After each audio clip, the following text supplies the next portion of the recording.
Next video of economics class 12 video number 10 chapter 3 के part 1 में हमने पढ़ा कि एग्रीकल्चर का इम्पोर्टेंस क्या है, ठीक है, और एग्रीकल्चर 1950 के टाइम क्या फीचर्स थे उसके। अब हम समझते हैं कि उसकी प्रॉब्लम्स क्या थी। प्रॉब्लम्स आएगी तभी तो हम उसको रिफॉर्म करेंगे, उसको सोल्यूशन दे सकते हैं। तो पहले प्रॉब्लम को डिस्कस कर लेते हैं।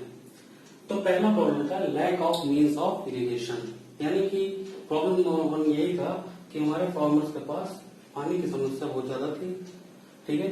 वो पूरी तरीके से डिपेंडेंट हो जाते थे रेनफॉल पर। रेनफॉल अच्छी हुई तो गुड प्रोडक्शन, नहीं हुआ तो खराब प्रोडक्शन। तो ये पहला प्रॉब्लम है, इसको हम एड्रेस करेंगे इसके जब हमारे एग्रीकल्चरल रिफॉर्म्स को पढ़ेंगे। दूसरी समस्या थी कि डेफिशिएंसी ऑफ फाइनेंस, ठीक है। गांव में आपने देखा होगा कि महाजन जो होते हैं गांव के या साहूकार जिसको आप समझ सकते हैं, ये लोग लोन देते हैं। अब इनसे लोन लेने में दिक्कत क्या है? इनसे दिक्कत क्या है कि ये कोई इंस्टीट्यूशन तो है नहीं, ठीक। इन्होंने जो मन किया वो इंटरेस्ट चार्ज किया और जब मन करे तो वो अपने लोन की रिकवरी करने लगते हैं। अब इससे क्या होता है कि जब फार्मर की फसल रेडी होती है वो उस टाइम प्रेशर करके मेरा पैसा वापस करिए, तो उस टाइम फार्मर्स मजबूर हो जाते हैं और वही क्रॉप वो महाजन उसको बेच देते हैं और महाजन उसको सस्ते दामों में खरीद लेते हैं। तो इससे फार्मर्स कभी भी उस ट्रैक से बाहर ही नहीं आ पाता है, ठीक है। तो दूसरी समस्या थी डेफिशिएंसी ऑफ फाइनेंस की। नेक्स्ट समस्या है कन्वेंशनल आउटलुक। हमारे फार्मर्स का जो आउटलुक था वो कैसा था? सबसिस्टेंस फार्मर्स था वो, ठीक है। यानी कि उसकी जो फार्मिंग करने का तरीका था वो इतना प्रोडक्शन करता था कि सेल्फ कंजम्पशन उसका हो जाए, यानी कि वो मार्केटेबल सरप्लस प्रोड्यूस करने में इनेबल नहीं था या कह सकते हैं उसकी कैपेसिटी के बियॉन्ड था मार्केटेबल सरप्लस प्रोड्यूस करना। नेक्स्ट है स्मॉल एंड स्कैटर्ड होल्डिंग्स। इसका मतलब क्या होता है? इसका मतलब यह है कि जो लैंड होल्डिंग्स हैं फार्मर्स के पास वो कैसी हैं? स्मॉल, यानी छोटे छोटे टुकड़ों में है, ठीक है। दूसरा स्कैटर्ड है, बटी हुई है, ठीक। इससे क्या होता है? इससे कॉस्ट ऑफ प्रोडक्शन बढ़ जाता है और इसलिए फार्मर्स का कॉस्ट बढ़ने की वजह से उनको प्रॉफिट कम हो जाता है, क्योंकि revenue is equal to cost plus profit, तो profit is equal to revenue minus cost, ठीक। तो रेवेन्यू भले जनरेट हो जाए बट कॉस्ट इतनी ज्यादा लगती है कि उनका प्रॉफिट घट जाता है फार्मर्स का। नेक्स्ट एक्सप्लॉयटेटिव एग्रेरियन रिफॉर्म्स, ठीक है, सॉरी एग्रेरियन रिलेशंस, यानी कि जो फार्मर है और जो एक्चुअली जो कल्टीवेटर है और जो लैंड ओनर है, इन दोनों में कैसा रिलेशन है? एक्सप्लॉयटेटिव नेचर का, मतलब जो लैंड ओनर होता है वो एक्सप्लॉयट करता है टेनेंट्स को, ठीक। नेक्स्ट है lack of organize marketing system. अब दिक्कत क्या है? फार्मर्स के सारे क्रॉप रेडी हो गए, लगभग सारे फार्मर्स के क्रॉप एक साथ रेडी होते हैं और उनकी समस्या क्या है? उनके पास स्टोरेज की जगह नहीं है। तो ऐसे में क्या होता है कि जो साहूकार होता है वो दाम को जानबूझ के कम कर लेता है, क्योंकि वो जानता है फार्मर्स बेचेगा नहीं तो जाएगा कहाँ, उसका ऑप्शन ही क्या है? वो बेचना उसकी मजबूरी है। तो वो इस सिचुएशन का लाभ उठाने लगता है, ठीक। और लाभ उठाने में वो रेट को डाउन कर देता है। लेकिन अगर सोचो अगर कोई मार्केटिंग सिस्टम होती गवर्नमेंट की, या कुछ टाइम कोई मार्केटिंग सिस्टम होता गवर्नमेंट के दिन मैं खरीद लेती हूँ, तो कम से कम ये तरीके से फार्मर्स के लिए अच्छा होता कि हाँ कम से कम उसके बाद एक ऑर्गेनाइज मेथड होता सेल करने का, ठीक। तो ये कुछ समस्याएं थी उस टाइम इंडिपेंडेंस के टाइम। अब हम देखते हैं कि रिफॉर्म्स कैसे है। तो रिफॉर्म आपके 3 है, टेक्निकल रिफॉर्म्स, लैंड रिफॉर्म और जनरल रिफॉर्म्स। तो हम टेक्निकल रिफॉर्म्स को बात करते हैं पहले नंबर पे। टेक्निकल रिफॉर्म्स का मतलब एग्रीकल्चर से वो सारी चीजें रिलेट करते हुए जो टेक्नोलॉजी से अपग्रेड या डिग्रेड हो सकती है। तो पहला है use of HYV seeds. HYV seeds क्या है? High yielding variety seeds. इनका यूज करने से क्या होता है? इनका यूज करने से प्रोडक्शन बढ़ जाता है, ठीक। नेशनल सीड्स कॉर्पोरेशन के अकॉर्डिंग 2015-16 में भारत में लगभग 304 लाख टन का HYV सीड का इस्तेमाल होता है, यानी कि जो 1950 के टाइम बिल्कुल जीरो था वो आज के डेट में 304 लाख टन का सीड्स यूज होता है, ठीक है। That is a huge change between the planning period. Next है यूज ऑफ केमिकल फर्टिलाइजर्स, ठीक है।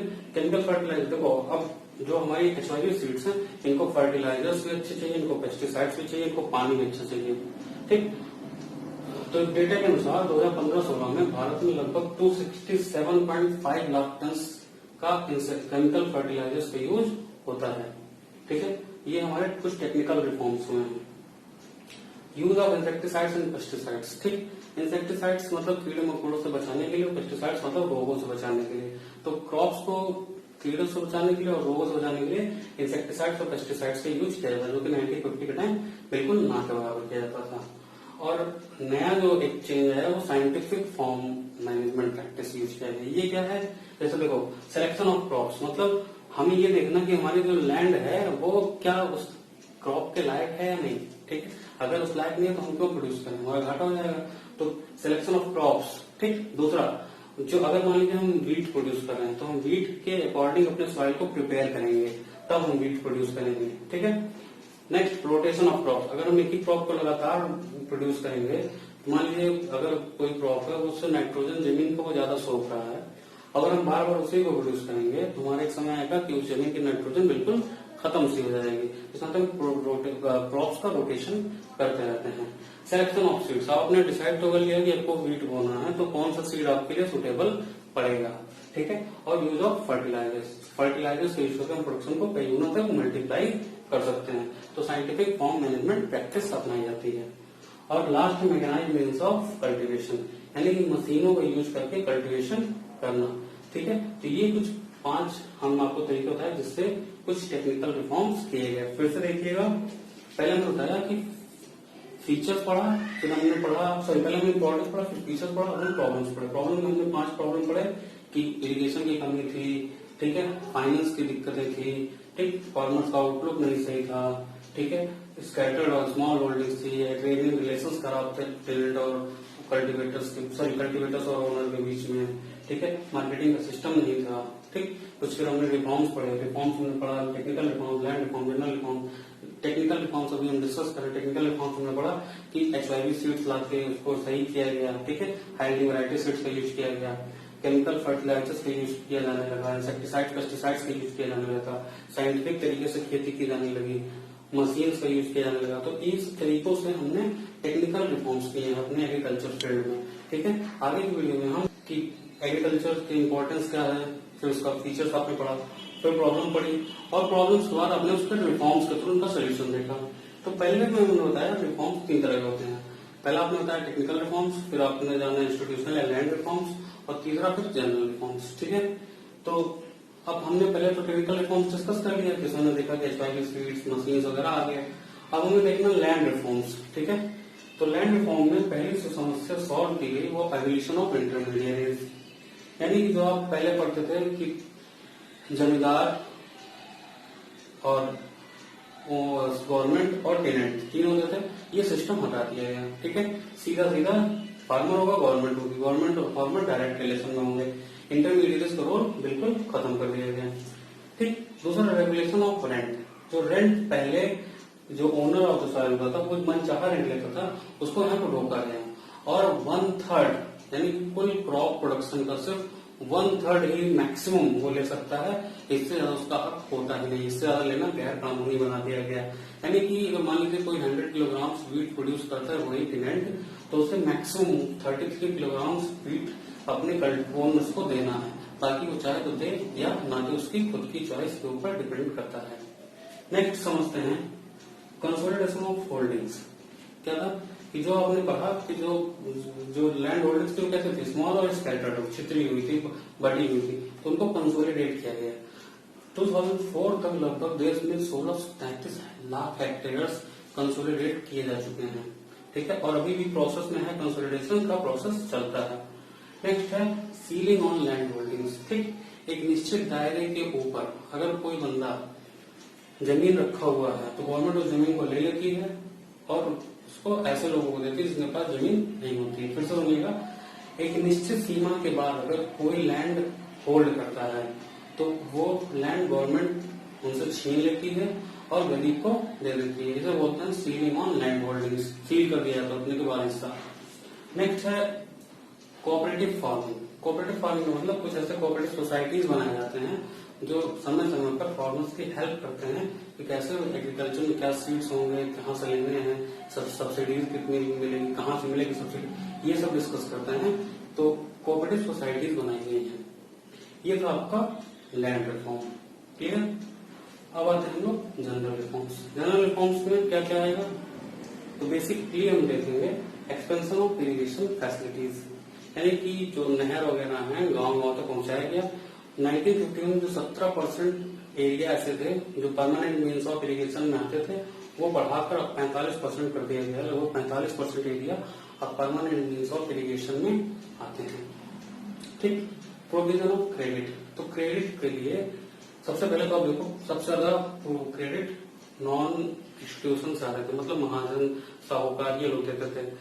लगभग एक समय था कि 80-82% तक का क्रेडिट सिर्फ महाजन लोग देते थे, लेकिन आज के डेट में ये रेशियो उल्टा हो चुका है। लगभग 72-73% का केवल आरआरबीज के थ्रू होता है। बाकी और भी इंस्टीट्यूशन होते हैं, जैसे कोऑपरेटिव सोसाइटीज होती हैं जो एग्रीकल्चरल लोन देती हैं, ठीक, कॉमर्शियल बैंक्स होते हैं, रीजनल रूरल बैंक्स होते हैं, सेल्फ हेल्प ग्रुप्स होते हैं, और सबसे बड़ा देश में एग्रीकल्चरल लोन के लिए बना है NABARD, national bank for agriculture and rural development. ठीक है, 2016-17 तक लगभग 9,59,826 करोड़ रुपए का क्रेडिट फ्लो हो चुका है इंस्टीट्यूशनल तरीके से, मतलब इन्हीं तरीकों से लगभग इतना लोन दिया जा चुका है।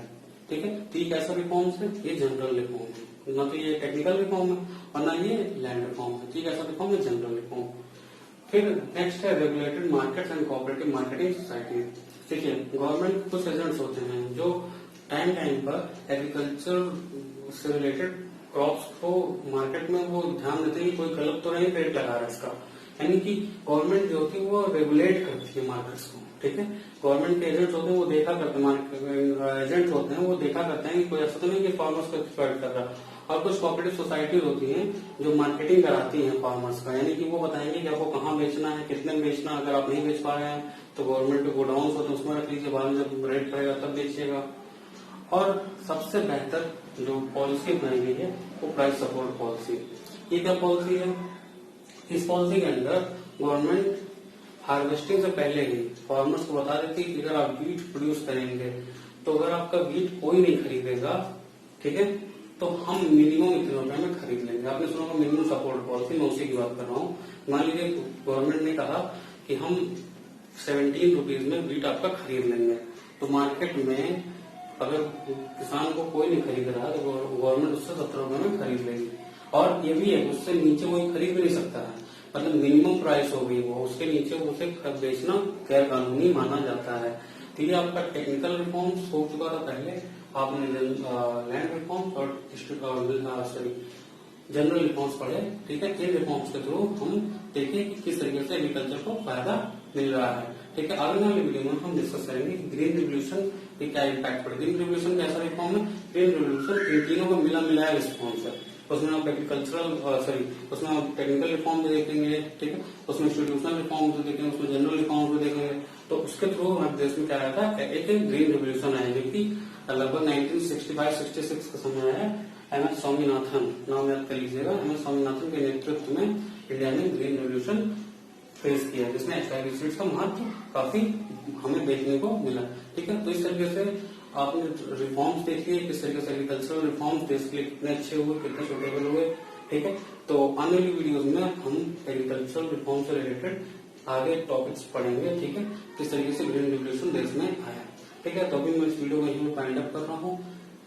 इस वीडियो के खत्म होने के बाद आप चैनल को लाइक करिए, ठीक है, और इस वीडियो को शेयर करिए और चैनल को सब्सक्राइब करिए।